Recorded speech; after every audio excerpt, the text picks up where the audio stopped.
प्रेम की प्रतिष्ठा होती है, प्रेम का मान होता है।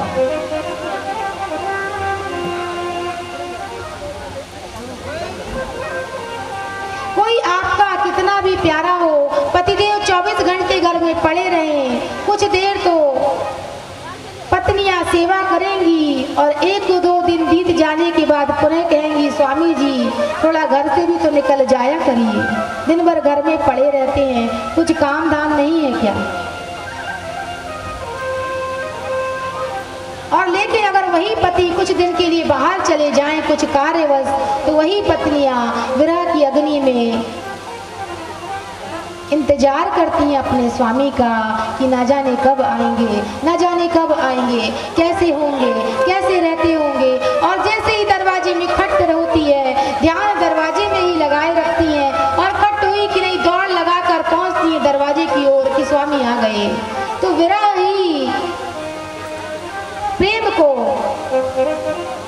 प्रेम की प्राप्ति कराता है। जब विरह होता है तभी प्रेम का असली स्वरूप सामने आता है। भगवान राम जब माँ सीता को याद करते हैं, जब मैया सीता का वनगमन हो जाता है, अग्नि परीक्षा के बाद भी लव कुश जब गर्भ में आते हैं,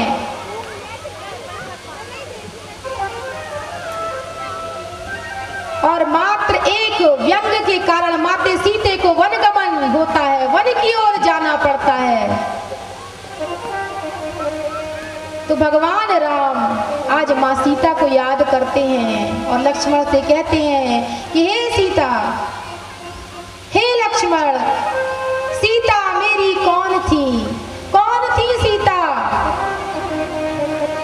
ये तो सभी को पता है कि माँ सीता भगवान राम की पत्नी थी, लेकिन आज याद कर रहे हैं भगवान और कहते हैं हे लक्ष्मण, सीता कौन थी।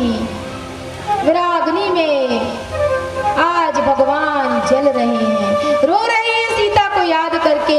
और भगवान राम कहते हैं कार्ये सुमंत्री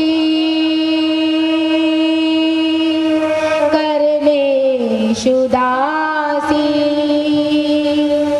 शयनेषु रंभा भोजेषु माता रंगे सखी सलक्ष्मणो वे प्रयामी।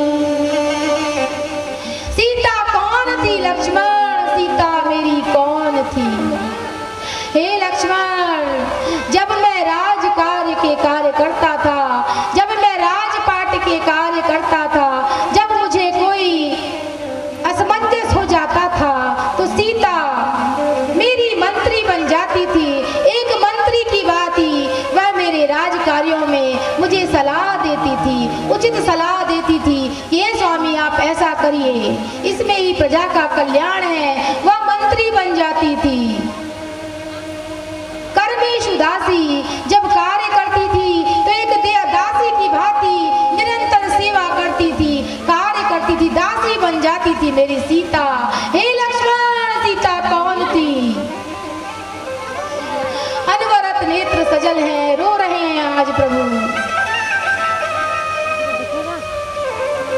कहते हैं भोजेषु माता, भोजन कराती थी तो सामने बैठकर भोजन कराती थी, माँ कौशल्या बन जाती थी। शयनेषु रंभा, और जब मैं सोता था, जब मैं शयन करता था तो एक अप्सरा बन जाती थी, वो रंभा बन जाती थी। हे लक्ष्मण, सीता कौन थी।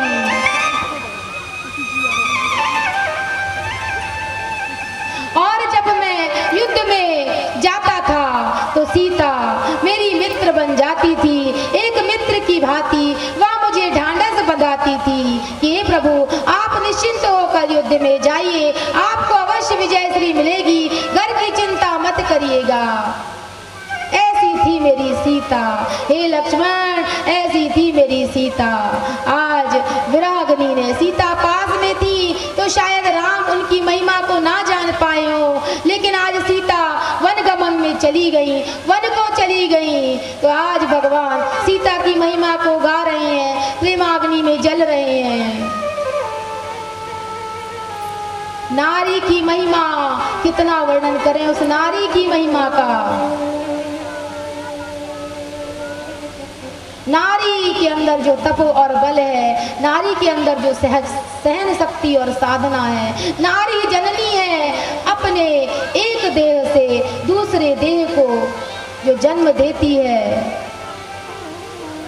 ऐसा सौभाग्य सिर्फ एक और सिर्फ एक नारी को है। लेकिन देखिए कितनी सहन शक्ति, कितनी त्याग की भावना कि कभी भी अपने गुणों का, कभी भी अपनी महिमा का बखान नहीं करती, हमेशा अपने पति को ही ऊपर रखती है, हमेशा दोयम दर्जे में रहना चाहती है। लेकिन उसके उस त्याग को, उसकी सहनशीलता को आप कमजोरी ना समझें। अहिल्या, द्रौपदी, सीता, तारा, रुक्मिणी तथा पंचकन्या स्मरेत् नित्यं सौभाग्यम प्रतिवर्धनम सदा। नारी की महिमा हमारे शास्त्रों में अगणित रूप से गाई गई है। क्या क्या बखान करें। अन्नपूर्णा है वो, स्वयं सिद्धा है वो, माँ दुर्गा है वो, माँ काली है वो।